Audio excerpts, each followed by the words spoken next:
Vamos a orar y vamos a empezar la clase. Oremos, por favor.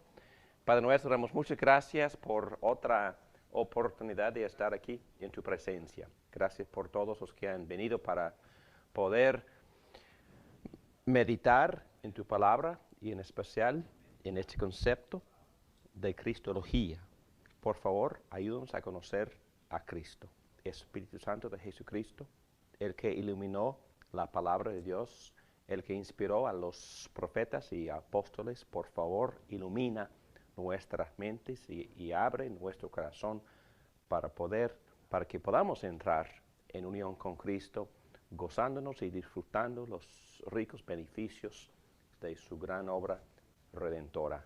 Ayúdame a mí, por favor, a poder enseñar con claridad estos conceptos.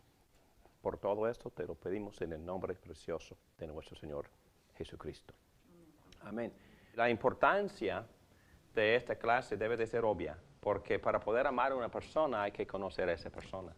En este caso, para poder alabar a Dios, para poder apreciar a Jesucristo, es necesario conocerlo.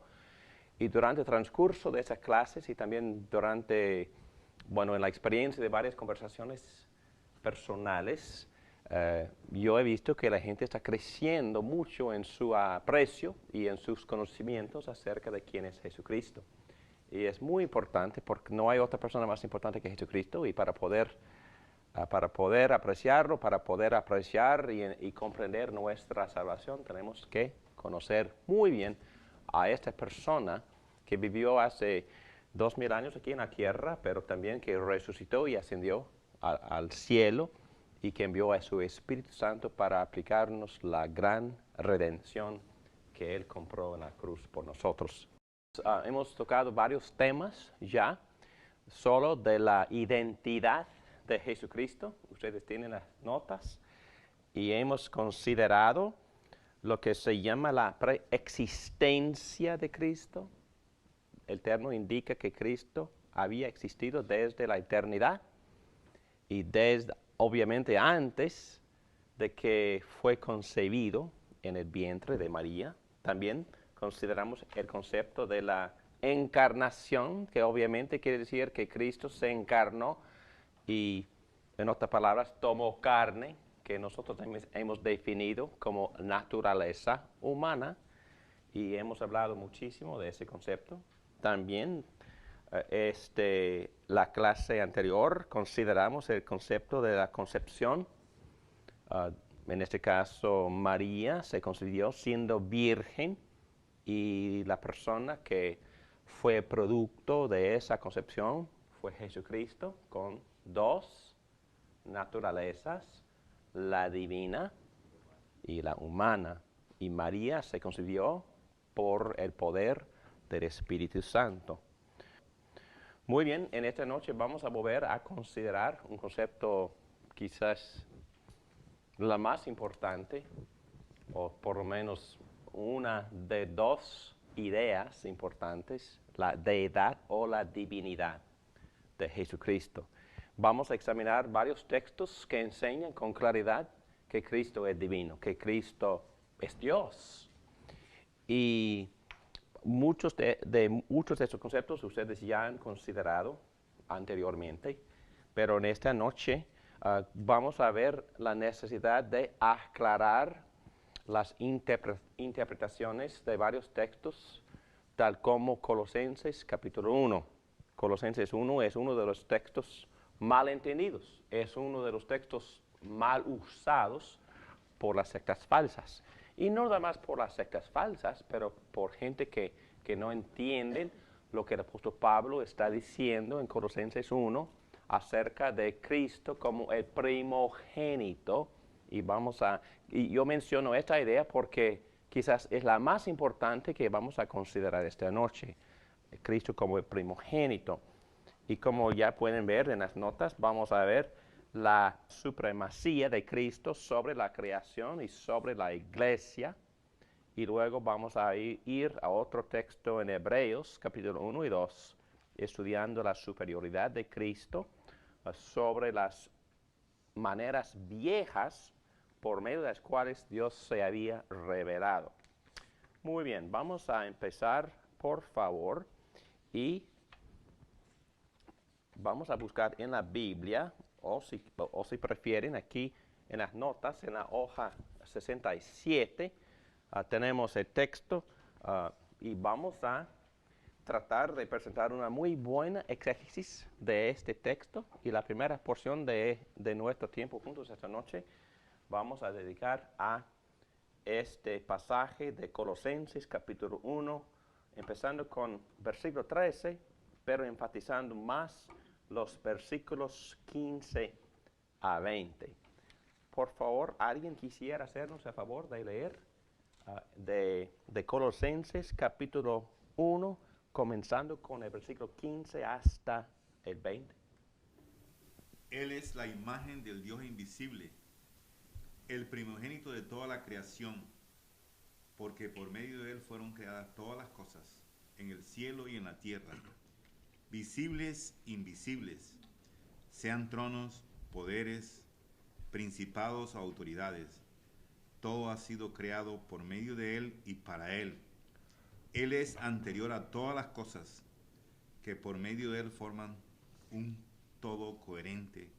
Él es la cabeza del cuerpo, que es la iglesia. Es el principio, el primogénito de la resurrección, para ser en todo el primero. Muy bien, gracias. Bueno, aquí vemos varios conceptos y vamos a exponer, empezando con el versículo 15, el significado de esa palabra imagen. Y luego, obviamente, en la segunda línea, la palabra primogénito, muy importante. En versículo 16 vemos la frase por medio de él, sumamente importante esa frase, con referencia a la creación del universo. Aquí abajo la última frase en versículo 16 dice para él, muy importante esa frase. Vamos a ver que todo es la herencia de Jesucristo. Versículo 17 dice, Él es anterior a todas las cosas, hablando otra vez de cuál atributo. Eternidad. Muy bien. Y que por medio de Él forman un todo coherente, hablando otra vez de cuál punto de la teología. Es una referencia a la providencia de Dios, y la palabra providencia hace referencia a la obra de Dios gobernando y perseverando todo lo que Él ha creado. Y esa palabra también nos hace recordar de la providencia de Jesucristo, el cual todavía está activo en nuestras vidas, en este mundo, en la historia, gobernando y guiando todo. Y aquí se dice que en Él, y también hace referencia al pegamento en que consiste todo el universo. El universo funciona porque Cristo está ejerciendo su obra de la providencia. Él sustenta todas las Él cosas. sustenta todas las cosas. Y por eso vivimos y por eso el universo funciona. Muy bien, vamos a ver otra frase importante aquí abajo en versículo 8 dice, Él es la cabeza. ¿La cabeza de qué? El cuerpo. ¿Y qué es esta? La iglesia. Muy bien, hemos visto que Él es primogénito y cabeza. Él ejerce supremacía sobre el mundo, pero en este caso sobre también la iglesia. Y luego dice que Él es el principio. Otra vez recordando que Él inicia todo en la iglesia. El primogénito otra vez de la resurrección, acordándonos de que Cristo le da vida a la iglesia. Y luego dice que para ser en todo el primero. Entonces, otra vez un resumen de la supremacía de Jesucristo sobre dos cosas, la creación y la iglesia. Muy bien, vamos a mantener accesible esta hoja con este texto porque contiene el pasaje bíblico que vamos a estar considerando por algunos momentos. Muy bien, página 68 dice aquí arriba, parece que Pablo quiere decir que Cristo tiene la supremacía en la creación y en la nueva creación, refiriéndose a la iglesia, ¿verdad? La nueva creación. Recuerden, por favor, que hemos hablado varias veces de dos creaciones. La primera es cuando Cristo, por medio de Cristo, fueron creadas todas las cosas que existen en el universo. Pero también la recreación se refiere a ¿qué? Sí, la iglesia o la nueva generación, o la nueva creación también puede incluir el hecho de que Cristo va a renovar todo lo que Él ha creado. Pero en este caso, en este pasaje, en este contexto, se refiere a la iglesia. La recreación somos nosotros. Nosotros somos nueva creación. Nosotros la nueva creación. Y porque algo nos contaminó, ¿verdad? Y casi nos destruyó. Y por eso Cristo viene para redimir, para restaurar, en otras palabras, para recrear. Y por eso la iglesia se llama la nueva creación. La nueva creación creada por Él mismo, que nos creó al principio a la imagen de Dios. Jesucristo nos está restaurando a esa imagen de Dios de la cual habíamos caído. Bueno, es muy interesante que tan coherentes son todos estos conceptos y son todos estos pasajes que hablan de estos conceptos. Porque en otras clases acerca de la doctrina de Dios, acerca de la providencia de Dios, acerca de la creación, la doctrina de la humanidad, etcétera, etcétera, etcétera, hemos tocado también estos mismos conceptos. Pero en esta clase principalmente estamos considerando la supremacía de Jesucristo sobre la creación y ahora en esta sección sobre la nueva creación. Muy bien, es la introducción y estamos listos en la página 68. Para empezar nuestro estudio sobre la supremacía de Cristo sobre la creación. ¿Listos? Muy bien, vamos a volver arriba al versículo 15. Otra vez, Pedro, por favor, versículo 15. Él es la imagen del Dios invisible, el primogénito de toda la creación. Ok, número 1. Él es la imagen del Dios invisible. ¿Cuál es la diferencia entre nosotros, que somos hechos a la imagen de Dios, y Jesucristo, la imagen de Dios invisible? ¿Cuál es la diferencia? Él es el mismo Dios. Jesucristo es el mismo Dios y nosotros no somos Dios, ¿verdad? Pero Jesucristo sí es el mismo Dios, siendo la imagen de Dios. Nosotros somos criaturas y Jesucristo no es criatura. Jesucristo es Dios mismo, el Creador.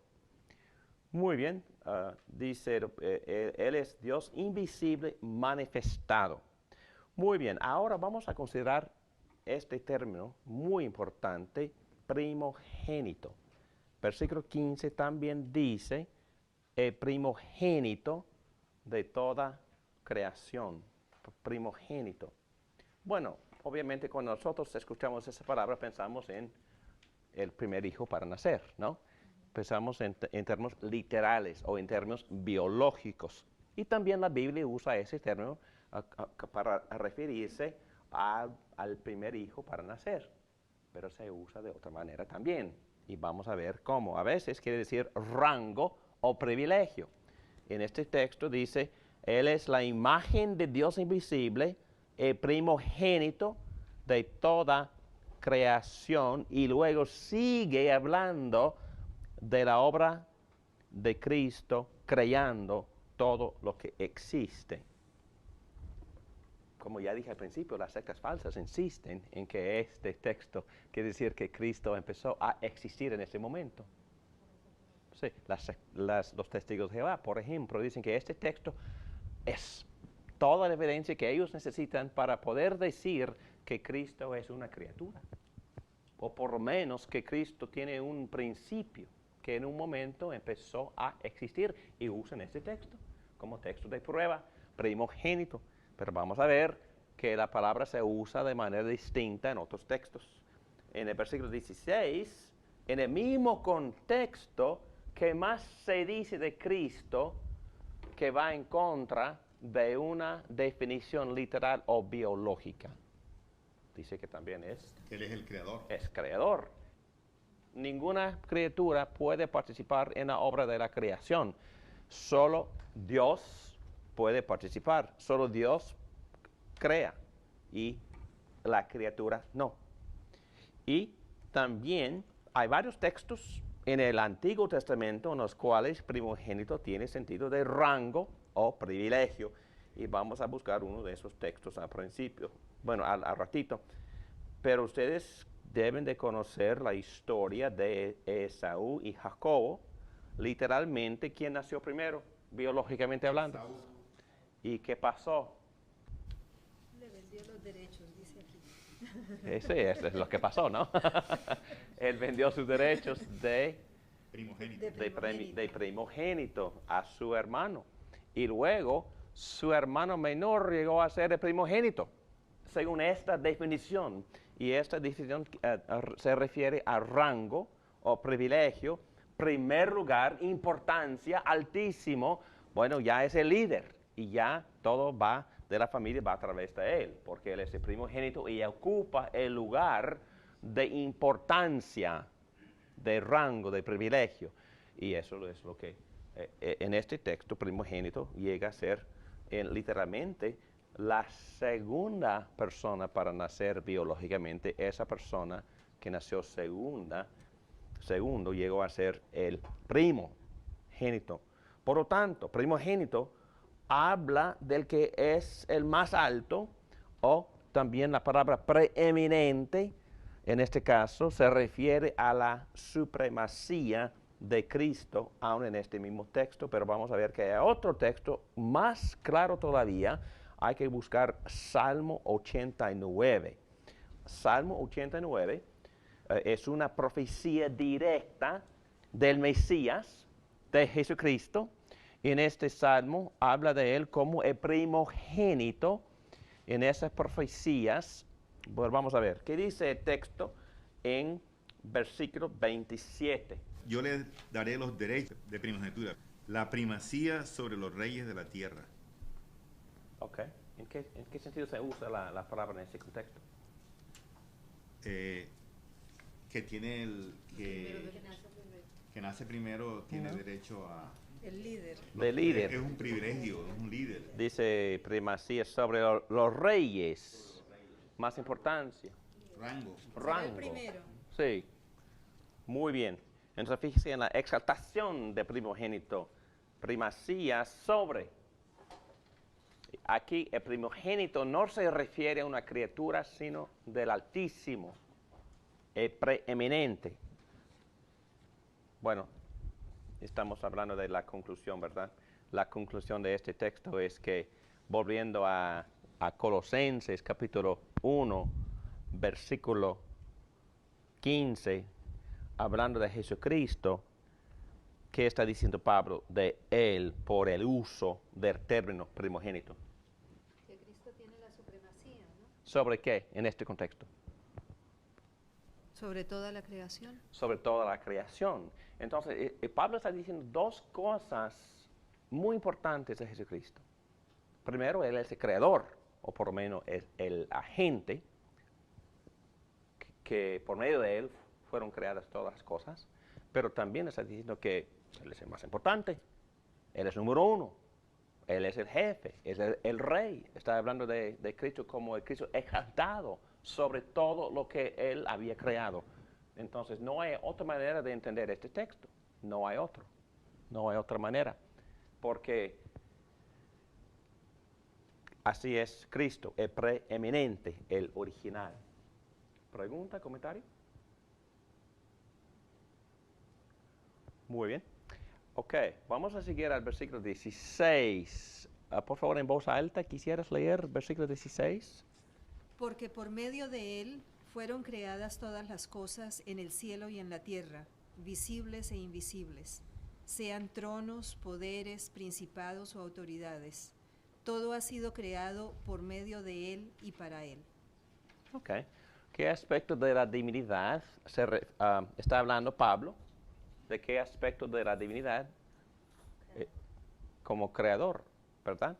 Y también se protege en la posición del Padre porque dice que por medio de él, implicando también que otras personas, otros miembros de la misma Trinidad también participaron y Dios creó por medio de, entendemos que Dios Padre decretó, planeó y Cristo ejecutó, como ya hemos visto en otras ocasiones, que Cristo participó como el agente y hemos visto otros textos tales como Juan 1 y Hebreos 1, que también enseñan exactamente lo mismo, que por medio de él fueron creadas todas las cosas.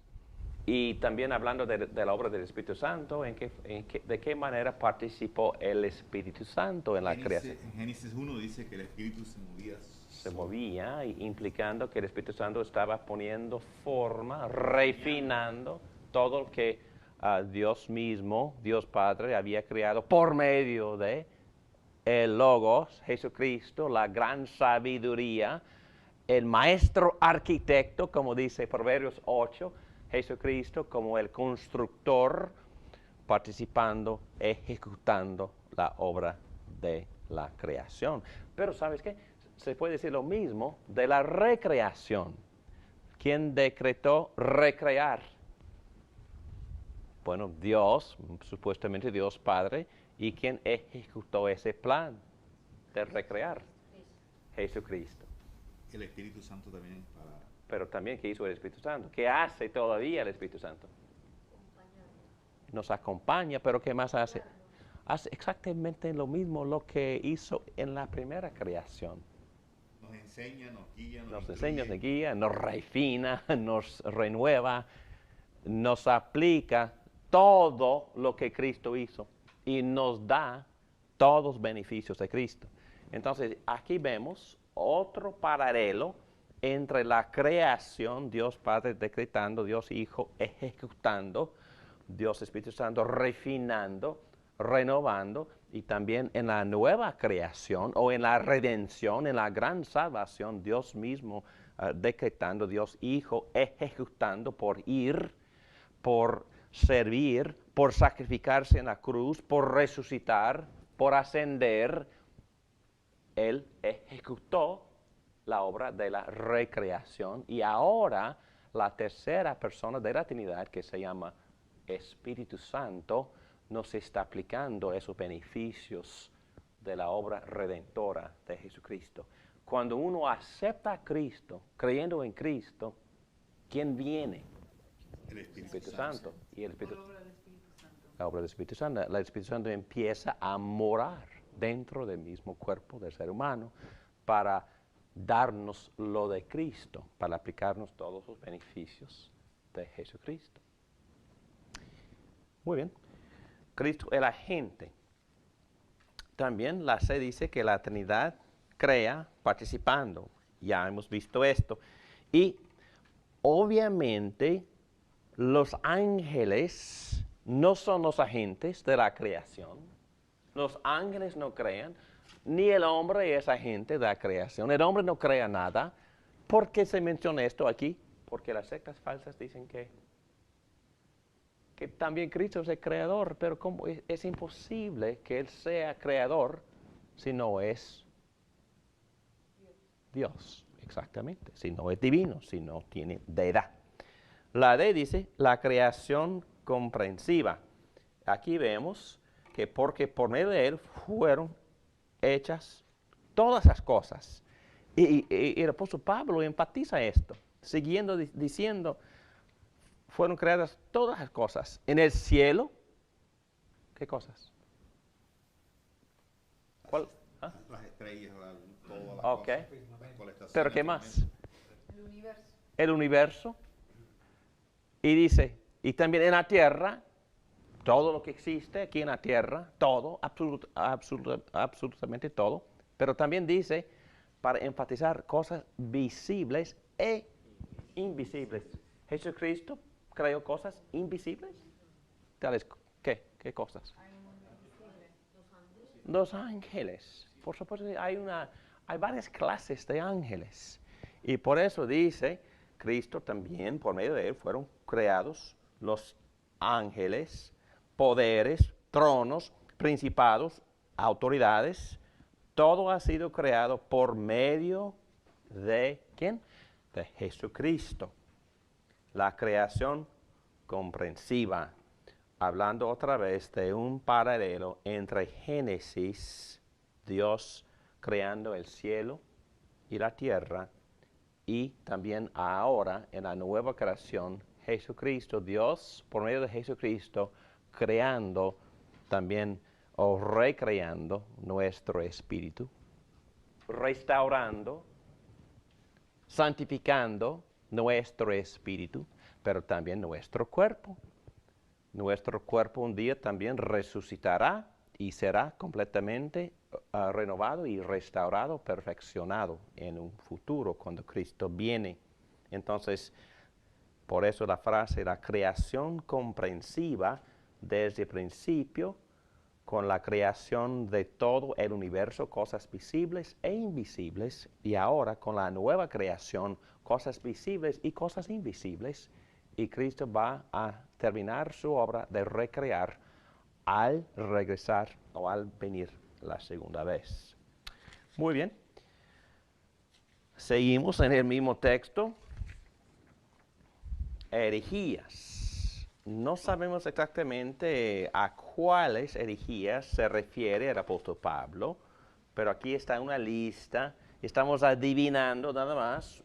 Quizás eran herejías judaicas que tenían los judíos acerca de ángeles, acerca del gnosticismo, etcétera, etcétera, porque en otros textos, en otras cartas de los apóstoles también están refutando gnosticismo y también la adoración de ángeles.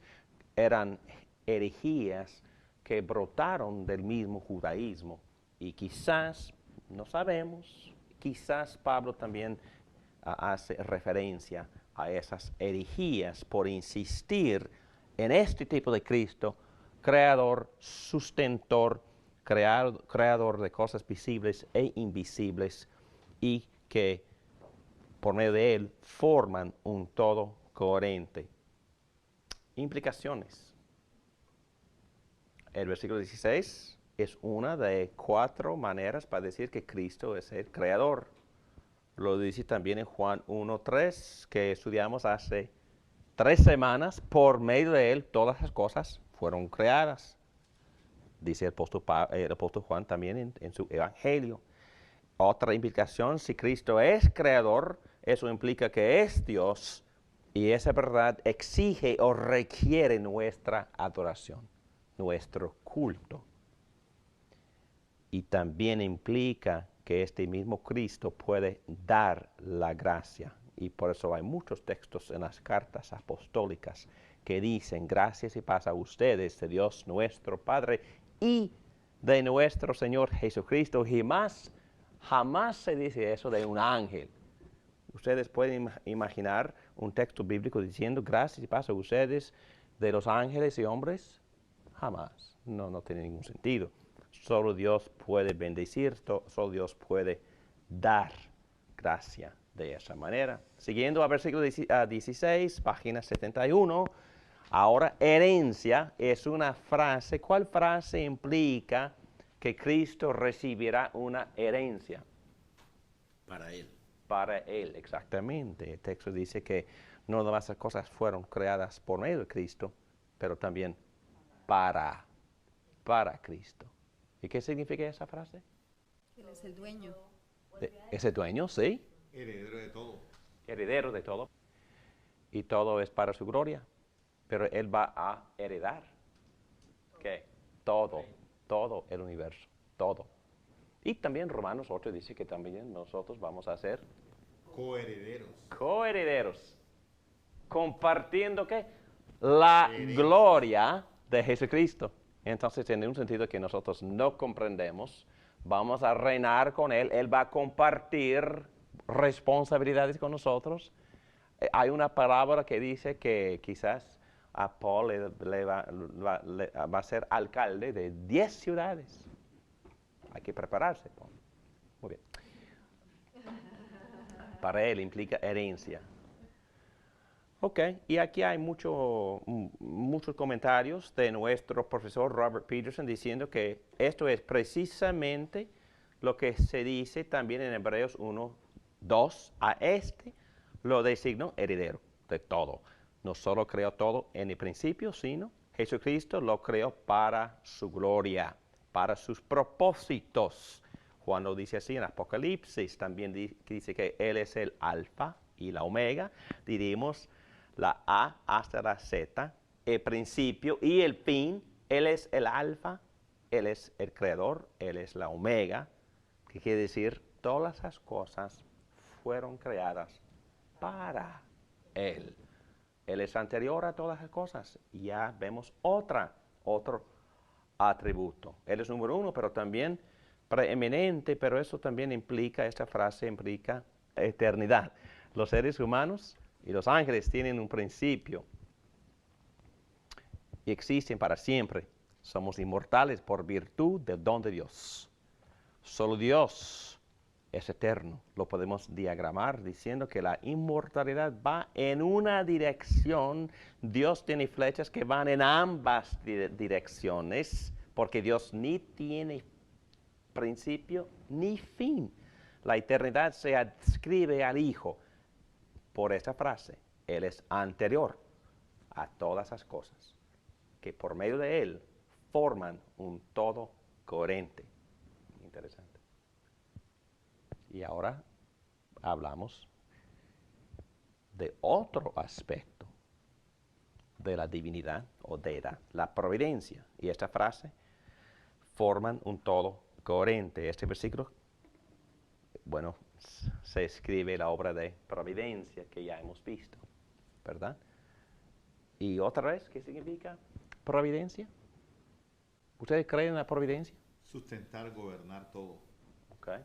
¿Cuáles son algunas de las cosas que Cristo gobierna? ¿Está gobernando ahora mismo? ¿Está gobernando aquí en este salón? Absolutamente, el Espíritu Santo, sí, Ok. señor. Nos guía a nosotros, nos toca, nos estimula, inicia cosas con nosotros. La Biblia enseña que nosotros debemos de cooperar, participar con la obra del Espíritu Santo en cuanto a nuestra santificación. No es decir que nosotros no hagamos nada, es que nosotros colaboramos con el compañero principal, el Espíritu Santo, que inicia, que obra, que estimula, que nos da poder, que nos guía, que nos da sabiduría por la palabra y también que nos purifica y que nos da buenas motivaciones. El Espíritu Santo hace todo esto. Dice Pablo que Él nos da el querer y el hacer. ¿Y nosotros qué hacemos? Dice Pablo. Colaboramos, dice. Por eso trabajamos. Somos los transmisores. Sí, pero nosotros también trabajamos haciendo todo posible, poniendo nuestras fuerzas a la disposición del Espíritu Santo, para que Él nos pueda guiar y santificar. Tenemos mucha responsabilidad, pero el Espíritu Santo ejerce la providencia de Jesucristo en cuanto a nuestra salvación y en cuanto a nuestra santificación, pero entendemos que esta misma colaboración existe en la historia del mundo. Y es un gran tema que ya hemos considerado en otra clase, pero aquí Pablo menciona de nuevo que Jesucristo tiene que ser Dios, porque no nada más creó, sino gobierna. Y en Él consiste todo. Y en Él, y por medio de Él, todo todo forma un todo coherente. por medio de Jesucristo. Muy bien. Otro aspecto, o la siguiente aspecto, hemos considerado la supremacía de Jesucristo sobre la creación. ¿Ok? Y ahora vamos a ver que Cristo también es preeminente sobre, estoy en la página número 72. Pero ya entienden lo que acabamos de hacer. Cristo es preeminente. Cristo tiene supremacía sobre, primeramente, sobre la creación. Y tocamos estos puntos. Él es creador, agente de la creación, participando con la Trinidad en crear. La ley dice que Él creó todo, entonces creación comprensiva. Y debemos de adorarlo como creador. Vemos en ese mismo pasaje que Él es también heredero, porque todo fue creado para Él. Hemos visto que Él es eterno, porque Él es antes de todas las cosas. Y vemos también la providencia que de Él forman un todo coherente. ¿Ok? Esa fue la primera sección, Cristo ejerciendo su preeminencia sobre la creación. Y ahora, en la segunda parte, la letra B, vamos a ver que Cristo es preeminente sobre la iglesia. ¿Ok? Y cuando hablamos de la iglesia, estamos hablando de la nueva creación. Bueno, primero yo leo esta porción de nuevo. Él es la cabeza del cuerpo, que es la iglesia. Él es el principio, el primogénito de la resurrección, para ser en todo el primero. Y todas esas frases se refieren a la iglesia, a la nueva creación. Primero dice que Él es la cabeza. Otra vez la palabra preeminente sobre la iglesia. Él es preeminente sobre los miembros de la iglesia. Es nuestra cabeza. Y es muy bueno acordar eso, ¿no? Porque hay ciertas personas que se creen cabeza de la iglesia. El pastor no es la cabeza. Y ningún líder fuerte es la cabeza. Tenemos la tentación de pensar a veces como líderes o una persona fuerte que tiene una personalidad muy fuerte que es la cabeza, pero no. Cristo es la cabeza. Y todos nosotros, para poder mantener unidad en la iglesia, tenemos que sujetarnos a la cabeza. Y principalmente buscamos la unidad por medio de buscar los mandatos. Deseamos obedecer la cabeza y el Espíritu Santo nos hace humillarnos para poder servir y buscar o velar por los intereses de los demás. Recuerdan esa lección que estudiamos en Filipenses 2. Y esa experiencia de unidad en la iglesia es posible si nosotros recordamos que Cristo reina y es cabeza y Él es preeminente sobre los miembros de la iglesia. Pero también versículo 18, la tercera parte, dice que Él es el principio. Pero ahora no está hablando de la creación, pero es muy paralelo. ¿Está hablando de qué? Dice aquí, Él es el principio. Y estamos hablando en el contexto de la iglesia. ¿En qué sentido es Cristo el principio? De la nueva creación. Él es el principio Él de es la... el Salvador.